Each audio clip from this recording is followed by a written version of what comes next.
The issue I was thinking about as I was thinking about this question, but as Christians, maybe just like what can Christians learn from this? Like the pastor, the person in the church, or just like, it's so broad because I said we, but like how does Christians do we move forward from this Yeah. scandal? Yeah. There's a few directions people might want to go in. One is Mm-hmm. with the death of Ravi, and then even more so the finding out the fraudulence of Ravi. I think it can Mm-hmm. make a lot of us want to find the next Ravi, but like in what we thought Ravi was. It makes us Mm-hmm. hungry to find a Yeah. new. And I find myself like I was as I was trying to process this stuff in October, November. I started reading a bunch of Paul David Tripp's books. They're so good.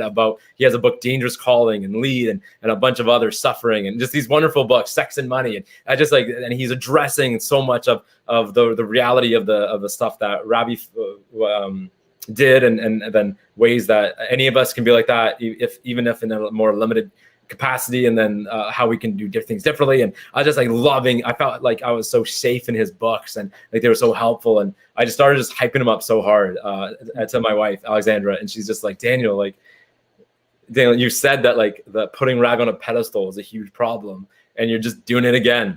Tim Keller said the human heart is an idol factory, and I see that so much in me. Like I love just having heroes. And then so I think that where we can go from here is to make a fresh, like the next person to throw up on a pedestal, and it's just going to be harmful for them and harmful for us. So we need to not do that. There's a lot of headlines these days about celebrity culture at Hillsong and the sex scandal there, and celebrity culture at RZM, and there's just a lot of that stuff. I think we need to recapture Christianity that is much less about spotlights and celebrities, and so much more about doing life together, having real friendships, and because of our belovedness in Jesus, that we can be so real and so vulnerable with each other. I think we need more of that. So where we go from here, I think all of us need to take this moment to go and make sure every one of us is educated on the reality and of sexual abuse. Every one of us should go and do the research on how do we respond well to disclosure. Every one of us should go and do research on how to spot signs of abuse.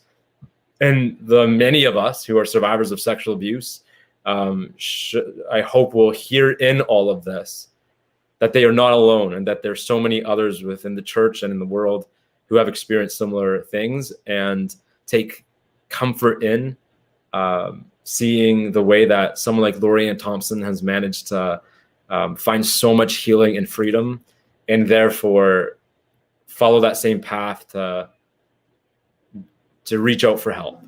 I think where we go from here is that we learn to do friendship better. I think that where we go from here is to try to prioritize wholesomeness and discipleship and character over reputation and following and social media.